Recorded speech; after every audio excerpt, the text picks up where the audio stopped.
അവർ ഭയങ്കര ഒരു different ഫീലായിരുന്നു. Usual GP പടങ്ങൾ പോലെയല്ല. എല്ലാവരും തീർച്ചയായിട്ടും വന്ന് കാണേണ്ട ഒരു പടമാണ്. അടിപൊളിയല്ലേ, അത് പറയേണ്ട ആവശ്യമില്ലല്ലോ. ശരിക്കും പറഞ്ഞാൽ അതിൻ്റെ ഓരോരോ ഡിഫറെൻറ്റ് ആസ്പെക്ട്സ് ഒക്കെ നമ്മൾ എന്താ ഇരുന്ന് കണ്ട് വേറെ ഒന്നും ആലോചിക്കാതെ പോകും. എനിക്ക് ആക്ച്വലി ഞാനൊരു എന്താ പറയുക LJP ലാലേട്ടൻ്റെ പടം കാണേണ്ട ഒരു മൂഡിലാണ് വന്നത്. എനിക്ക് ഭയങ്കര ഇഷ്ടമായി. എനിക്കൊരു എന്താ പറയുക ഒരു സ്പെക്ടാക്കുലർ വിഷ്വൽ ട്രീറ്റായിട്ട് ഫീൽ ചെയ്തു. ഒരു മൂഡുണ്ടായിരുന്നു. അപ്പോൾ ആ മൂഡിൽ നമ്മൾ എന്താ പറയുക ആ സിനിമ കാണാനുള്ളൊരു മൂഡിൽ വന്നാൽ നിങ്ങൾക്ക് എൻജോയ് ചെയ്യാൻ പറ്റും.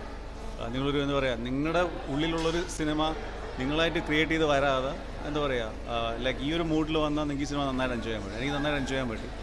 ലൈക്ക് സിനിമാറ്റോഗ്രാഫി ആണെങ്കിലും ക്യാരക്ടേഴ്സിനെ ചൂസ് ചെയ്താണെങ്കിലും ലൈക്ക് പ്രത്യേകിച്ച് ക്ലൈമാക്സ് പോർഷൻസ് ആക്ഷൻസിൻ്റെ എനിക്ക് ഭയങ്കര എക്സ്പീരിയൻസ്, നല്ല എക്സ്പീരിയൻസ്. ലാലേട്ടൻ്റെ എല്ലാ കൈൻഡ് ഓഫ് ഭാവത്തിൽ രൂപത്തിൽ